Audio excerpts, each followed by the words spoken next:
Hey everybody, this is Sully, and Betaflight has come out with 4.1. It has dropped, and we're going to run through my normal preferred method for how to set up Betaflight and what I do to keep from blowing up. And I have some test flights at the end. Don't forget to hit like and subscribe, and leave a comment down below. Let me know what you think. The Betaflight 4 release. So let's just run through it.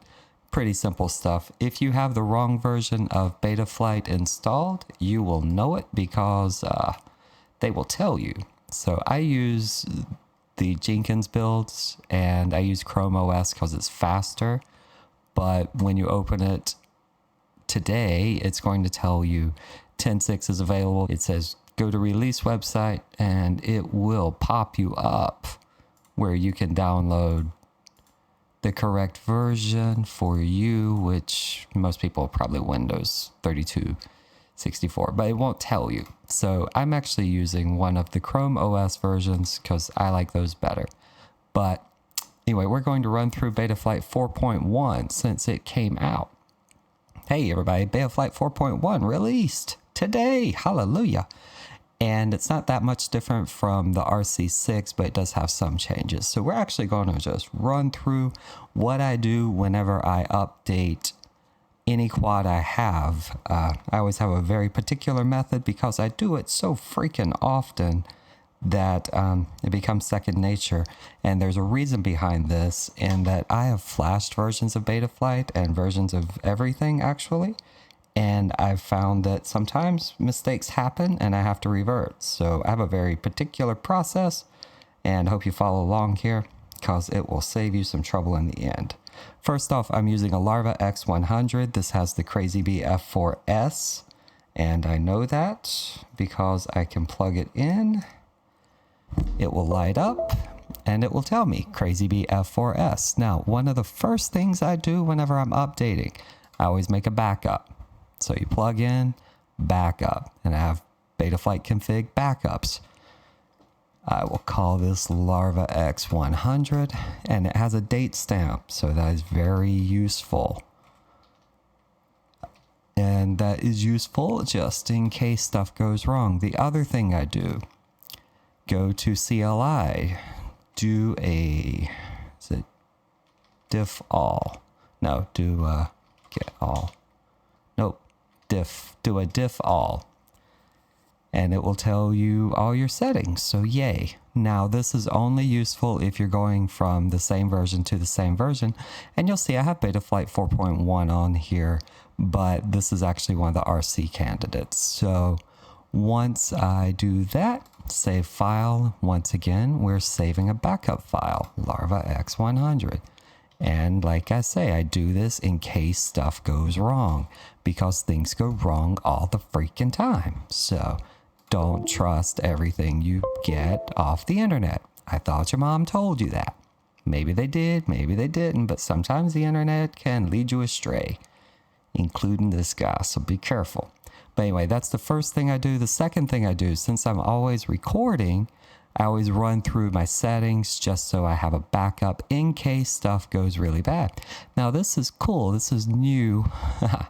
So you can look up here in the new version of Configurator and it will tell you you have failsafe mode, you have motor arming and serial link status, and it even flashes red. That's new to tell me that I have no voltage going to my quad, which is true because it's plugged in USB only, because I'm not a moron and plugging in my battery at the same time. So let's jump in here. Ports, I need serial. Oh yeah, this is an all-in-one, so there is no serial, but UART1 is TBS Smart Audio. Configuration. D-Shot 16 or D-Shot 600, not reversed, 8K 8K 180. This is pretty simple. This is normal stuff. Like I say, the only reason I'm doing this is because I need things like this, which tells me my amperage is 470, so I get a good reading. And if there's anything in here that looks different, like the PID values, I like to visually note these, like it's 85, 90, 90, which seems obscenely high. And don't worry if you're coming from an older version, this actually flies very well. at least on the 4.1 RC candidate. So we can at least compare what's changed between old and new. 200, 500, 250. So like I say, I always just run through, make sure I get a good grip on what is going to change. I don't worry about the ones down here. And then we go back up to setup, and we're going to get into the meat of this video, which is activate bootloader. You get DFU. Make sure you see DFU up there. If you don't, disconnect, reconnect, try again. If you actually have a boot button, you probably have a really old flight controller, and it's not going to work too well with this. So don't try that. First thing we're going to do, you can actually go to release this time. Holy cow, that's so good to see, because I'm tired of doing candidates. Crazy Bee F4 FS. FS is for FlySky, and you'll notice there's a legacy for FR and no legacy for FS. So some of these are much different, and I did find out recently, if you flash one and your quad does some weird stuff, flash the legacy version and it will probably work well. I found that out during one of the RC candidates, and you don't see too many legacies. I believe you see one on Maytech. Yeah, Maytech F411. I had to use the legacy version instead of, well, heck, there was only 11. Oh, instead of the MTKS version. Yeah, so I tried flashing one, didn't work. Flashed the other, worked fine. So anyway, just something to be aware of. If it doesn't work the first time, flash the legacy version. Since there is no legacy version here, that makes it pretty easy. Make sure you flash the right one. And we're going to load firmware online. Read through our list. We've packed a lot of flights, blah, blah, blah. 4.1. Whatever you do, do not copy and paste a 4.0 or 3 anything into the new 4.1. There are completely new settings. So completely new. It's a lot of changes. So yeah, if you want to read through that, they're all there. If you do click on some of these, like the Betaflight TX Lewis scripts, yeah, these are fun whenever you get to the tables. So bleh, I don't like doing tables, but you have to. So it's all good. Not a big deal. It's not that difficult. So we're just going to hit flash. And hopefully we'll get flash. We are not flashing. USB device successfully closed. See, this stuff happens. I haven't had this mess up. Oh, you know what? After all this time of me bragging, I believe you actually have to flash on the desktop version. So let's see. Oh, shoot. Let's close out the old. So you see, I'm on the desktop version. I did not get a message that says, hey, your version's old. So we're going to try here. And I've had this happen before. Sometimes flashing doesn't go well. This is a live setup, so you're going to see what I see. Bam. DFU mode. Firmware flasher. Crazy Bee F4S. Make sure I'm on release version. Crazy Bee F4S. No da-da-da. Okay, no reboot, full chip. Load firmware. And flash. There we go. So remember, if a version doesn't work, this is freeware. This is software people work on. They change things. It changes. Be adaptable. So it's all good. Now, I will give you a hint that I have done this before, and 4.1 is something you will love. Even if you don't use 32-bit ESCs and you don't use RPM filters, 4.1 is so much better than 4.0. And yeah, even on some of the quirkier quads, like the GTR 349, that's a quirky quad. So we're going to run through setup here, make this kind of easy and fast. Ports, I had TBS Smart Audio. And it will tell you VTX table has not been set up correctly, and that means that VTX control will not be available. So make sure you set up your VTX table. And fortunately, they made this as easy as possible, thankfully. All right, we're going configuration. It resets everything. So we're D-Shot 600. This is the new way of doing bidirectional D-Shot with the 32 bits. You just turn it on, put in your motor poles, and you're about to be off and going. It's pretty awesome. That's if you have a 32-bit, which I'll be doing later. I have that one in the works again. So I love that quad. We're going 8K, 8K. If you are doing the D-Shots, if you're doing RPM sensors, you actually want to do 4K, 4K because it will make your CPU load go through the roof. And if you notice, mine's hovering at 22 to 24, which is actually fairly high. So we're doing arming 180, and that's because I'm leaving my accelerometer on so I can jiggle my way out of trees. SPI RX support, mine's set to FlySky 2A. That's exactly what I want. Telemetry's coming through. No problem there. Soft serial is not. Air mode, OSD, anti-grav, and dynamic are on. That's good. RX lost and RX set. This uses your motors as a buzzer in case. And this actually just sets the tone. So 1's kind of low and 5 I think is a little bit higher pitch. And we're just going to look back through. All right. Like I say, the new way of turning on RPM filtering is right here. Bidirectional D-Shot and set your motor poles. Fairly easy. Make sure if you reversed your props, you click that button. Otherwise, you will have a flyaway or an attempted flyaway. Save and reboot. Going back in. This was 470. So this is why I go through and look. 3.4 is where I like my warning cells. On these 2S quads, 3.4 will normally bounce right back to 3.7. I've used my batteries for over a year now, and they're still kicking strong, so yay. If you do need to calibrate, there's actually instructions on how to do so. So if you just click the calibrate button, it's not something I do. I don't really care about amp meters, not like I thought I would. Basically, ESCs have gotten so much better. They just don't They just don't cry as much.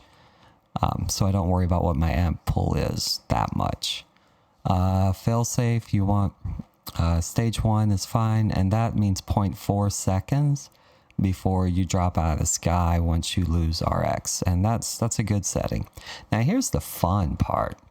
Actually, these are default. Cool. Okay.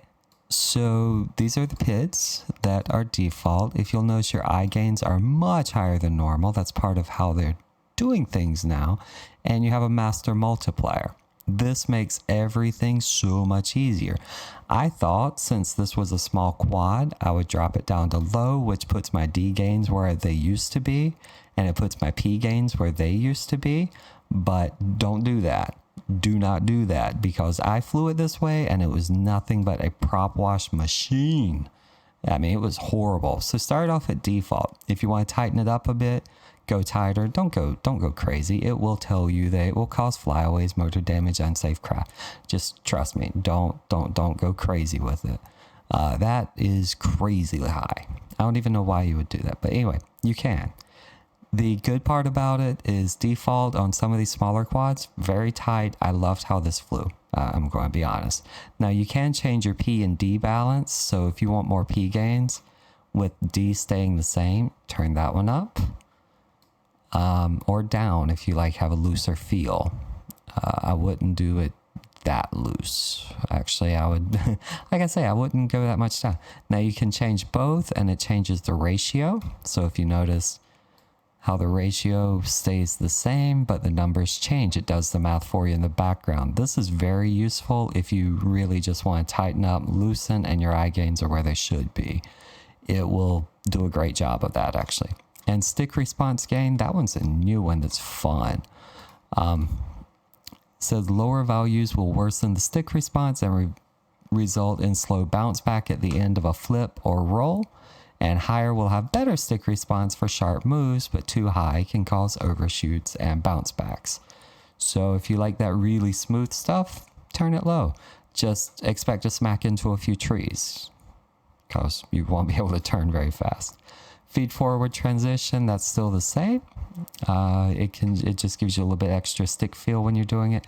It is configured differently. I haven't had enough time to play with it, but it's something very easy to play with. Instructions are here. You just push it up. 1 gives really smooth. Max with a value of 1. 0 at center, value of 1 gives maximum smoothing, while 0 keeps it at a configured over the whole stick range. So if you turn it up a bit to like 0.2, 0.3, you'll get some wobbliness in the middle. Not wobbliness, but it's looser, a lot smoother. Feels pretty good, but I like my sticks to be just on. I like that. I have finally tuned my thumbs. Yeah, that's what I'm gonna call it. Throttle boost works just like it did. So for me, that's for coming out of power loops. Acro trainer limit. If you do the trainer, it's just so you don't roll and flip. It lets it stop. Absolute control, I've never used it. Like, I can't tell the difference on or off. So some people can. I never tell the difference. Same with I-term rotation. I don't even tell the difference there anymore. It's very appreciated by line of sight pilots, and maybe that's why I don't. VBAT PIG compensation, that one's very good. As your battery voltage drops, it will increase your P, your PIG gains, because it's based on how much power you're getting. So yeah, it will increase and make that a lot better. I-term relax, RP set point 20. It's a good spot to be. Some people like gyro a little bit better. It's a try it and see. It's very hard to hurt doing it. It's not like you can blow something up. D-min, gain in advance. That's a new one.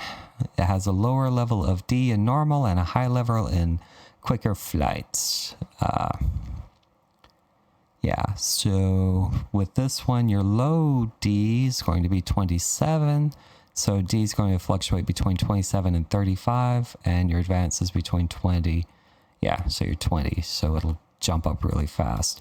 I would try, if you're getting some oscillations, I would lower that. Start it off a little bit lower, maybe around 20 or so. But I left it at 27. It seems to work very well. Especially on the smaller quad. But one thing with this Larva X100, I'm using the stock props, and since it's so light and there's so much surface area here, this creates prop wash just because of how these are not powerful motors. They can't push their way out of it, so anytime it comes against itself, it will pretty much bounce. So you have to be very careful on it. And I'll probably be playing with D-min and the D a lot more in the future anyway. We're going to save that. It's pretty much stock. That flew very well for me. I did leave feed forward. Oh, it was transmission. I left feed forward at 90. That gives it a little bit of a sharper feel. And this will feel different to you based on if you're used to 357 or 4.0 even, it will feel different. Wait, is it in 357? Yeah. So it will feel different to you. And it's a lot sharper, but you have to be careful because too high goes into overshoots and motor heat and blah, blah, blah. But I have not, I haven't had any hot motors with 4.1 yet. Rate profiles. This is one of those, just put in your normal rates, which I like twitchy. I am very twitchy, which is very weird because I'm not twitchy in real life. I'm pretty much as cautious as you can be. I don't like expo, but some of you do. TPA breakpoint, that's the same as it's always been. Just anything over 25 starts to drop. And throttle limit, if you were going to fly inside, which I'm starting to do because it's our weather's changing right now. So we went from 100 last week, 100 Fahrenheit, to 40s expected tomorrow. So tomorrow night. So it's kind of weird. I'm not in Denver level, but if you were to, you just scale it down to about 30%, and you can actually fly this little guy indoors on 2S without a problem. It flies like a tiny whoop. If you do it at about 30 to 40%, or if you're just very, very careful with the sticks and leave it on 100. But yeah, I do like the throttle limit and throttle limit percentage. These make flying indoors so much easier. On the smaller quads, I wouldn't recommend you fly with 5-inch inside, but hey, it's up to you. Filter settings. Now here, If you have a clean filter setup, and you saw Joshua Bardwell do that, if it's clean, if you have that filter setup, if you have a clean quad, a very clean quad, you can push it over to less filtering. You'll notice it's pushing the numbers higher, and that really does less filtering. So it's just pushing up and up and up and up and up. This one's for gyro, this one's for D-term. And you can push over here. Now it does say, once you go past the line here on the high less filtering area, you get the warning, may cause flyaways, motor damage, and unsafe. Please proceed with caution. Really good brand new quads, brand new props can handle this. If you have RPM filtering, you can handle this stage. If you don't, I leave mine at default. And sometimes I go over like 1 or 2. I might do 2, but that is about it. One thing with these sliders, the second you change any of these manually, you lose the slider function. So don't forget that. So if you change any, you will lose sliders. So if you do a diff all and you're like, wait, where are my sliders? It's because these are different from default. So as far as me, I leave mine around stock. Actually, this one I take that back. I push 1 over, and that seems to work really well. Motors don't heat up, everything's good. For this smaller quad, I will set this to high for the dynamic notch filter, and that's just because it's a smaller quad. Low is for low revving quads, like 6 inches. Oh, it even says, yeah, medium's for 5 inch. High is for very high revving, 2.5 to 3 inch quad. And auto will pick it based on what you're flying, so it can tell. The only thing with auto is I don't really trust it as much, because it might, I don't know, I just don't trust it as much. I have had better with the smaller ones. I've had better on high. With medium, that's on a good 5 inch, so I will leave that on high and not mess with the numbers, because it'll tell you the width, the dynamic notch Q, and the notch min hertz, and that's cool. Works great right there. Dynamic filtering. So we're going over to receiver. Filter, make sure you have RC smoothing as filter, because interpolation is very good, but once you switch to filtering, you will never go back. It's no brainer. So leave that one default unless you have an RSSI channel on your quad. Or if you like RC deadband. I don't like either one of those. New option here is this auto smoothness, and you can change that to, it says do not put above 50 because you'll start to get lag. So 10 is default. Oh, smoothing to delay ratio, that's why. And yeah, if you drop it down, it won't smooth as much, but it will make it a little bit less laggy. At 10, I don't think you would notice. I don't think anyone's noticed it. I haven't tried at 50 or 100, so I don't think I want to. That's scary. Modes, same thing. Add range. So here's where you can set up your arming.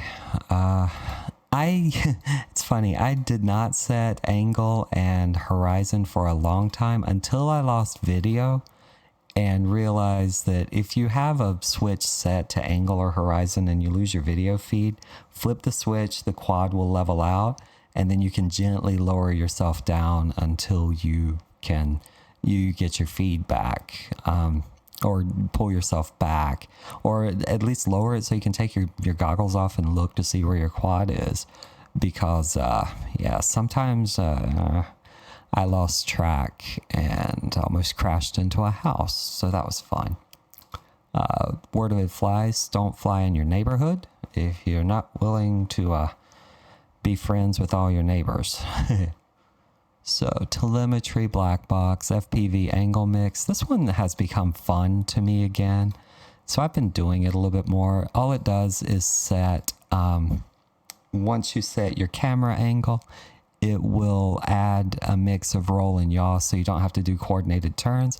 Works very, very well if you've got those cinema quads. So I've been trying it out more lately. Launch control is fun, and here's where that acro trainer is. But if you do set your FPV angle mix, you have to go back to configuration, and you will have FPV camera. I normally say around 25. All that does is just adds a little bit of roll to your pitch so that you can actually fly left, or if you're mode 2, you fly more left. So whenever you yaw to the left, you will roll and yaw, and it'll keep the quad flat. Is that right? Yeah. Yeah. Or is it roll? Yeah, it's roll.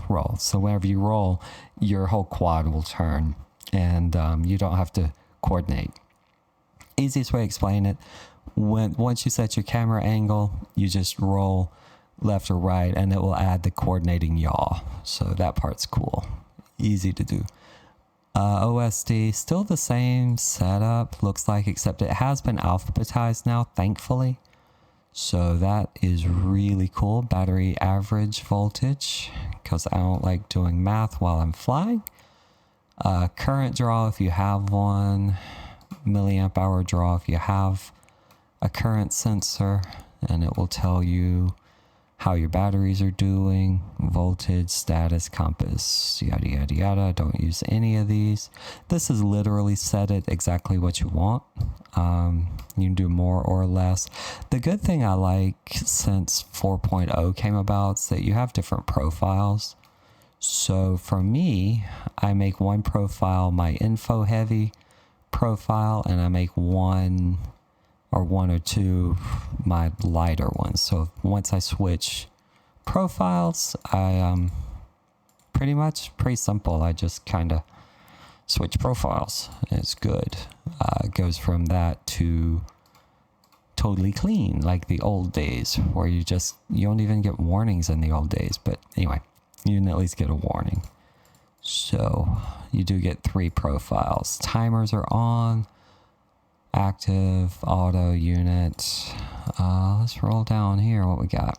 Warnings. I like all warnings. I like RSSI and DBM.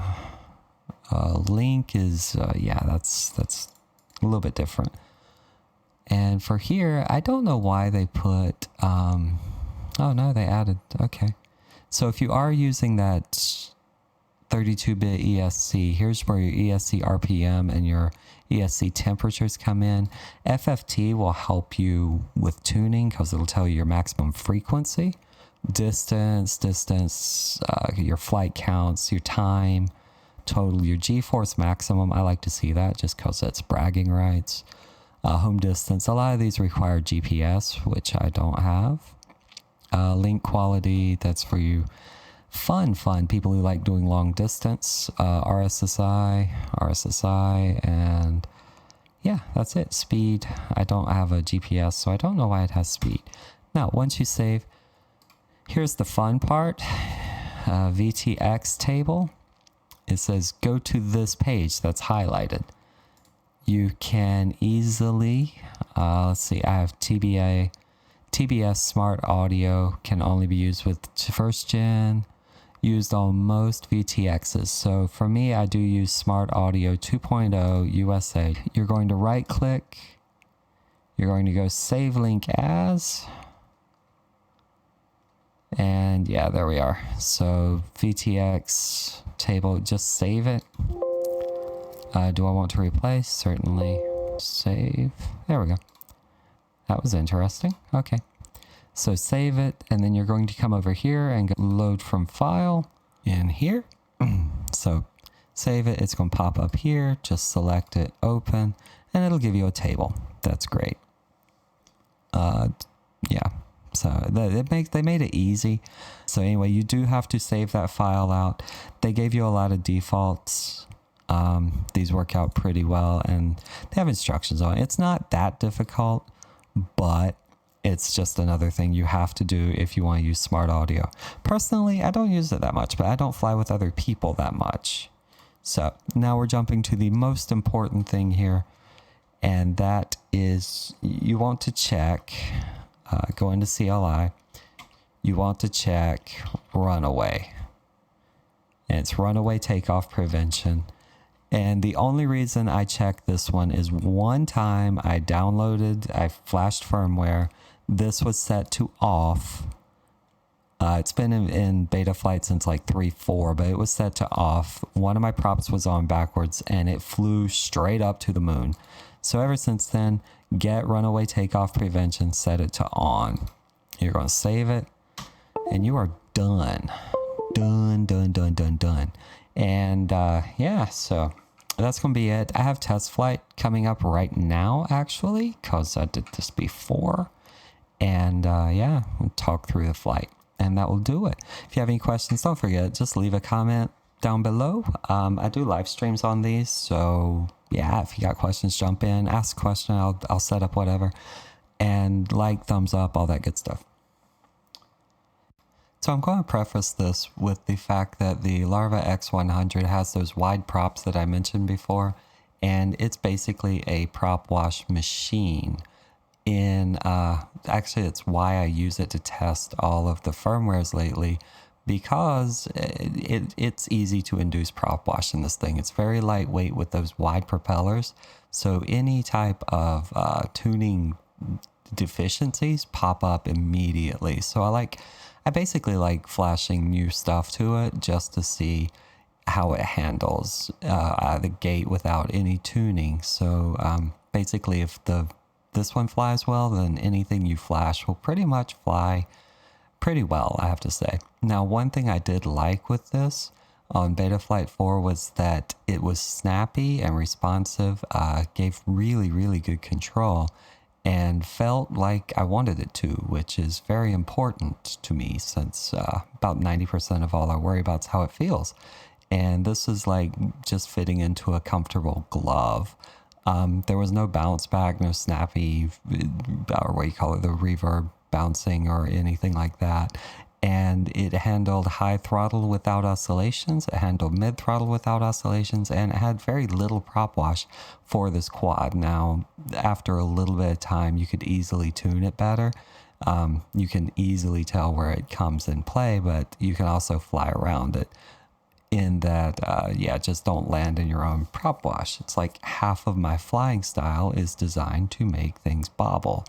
And that's just by design for me. And it basically allows me to tell if I like how something's flying or if I don't. Because I can easily fly more smoothly, but I like whipping things around. And I'm constantly impressed whenever something handles that very well. I will say EmuFlight handles it better out of the gate without much tuning, if any. Oops. Yeah, EmuFlight just handles prop wash better out of the gate, but that's not to say that Betaflight is bad at it. It's just I'm tending, especially on these smaller quads, to go with EmuFlight. One thing with them I can definitely say, and it's also based off what Bardwell said, was that if you have a good setup, Betaflight flies amazingly well, and RPM filters and all that good stuff, it will fly really well. If you have a noisier or chip props not as great setup, EmuFlight helps out better than Betaflight, so it's easier to tune, and that's just a difference in how filters and PIDs are done between the two. I can easily say that. Do I like Betaflight better? 4.1 is actually converting me back away from EmuFlight. It's been fun with EmuFlight, so I can't say it'll take me all the way back, but I can say that I feel a lot better flashing 4.1 than I did any of the 4.0 versions after the development versions. For some reason, the release versions didn't fly as well as the development versions in Betaflight 4, at least not for me. I remember going to the moon several times, just trying to get it to work with the GTR 349, Betaflight 4.0, all the way through 4.06, and I just could never get it to fly right. 4.1 has been pretty much what I expect, which is just a flash and fly. Which honestly, that's all I really want. I think 4.1 settles it, gives a lot of options, gives a lot of tuning features. Prop wash handling's better. The stick feel is remarkably better. I didn't talk very much about that, but it does feel a lot better than what I was expecting with 4.1. Anyway, that's going to wrap it up. I want to thank you so much. Again, leave me a like, subscribe, combination down below. Leave a comment if you have any questions, and we will talk to you later.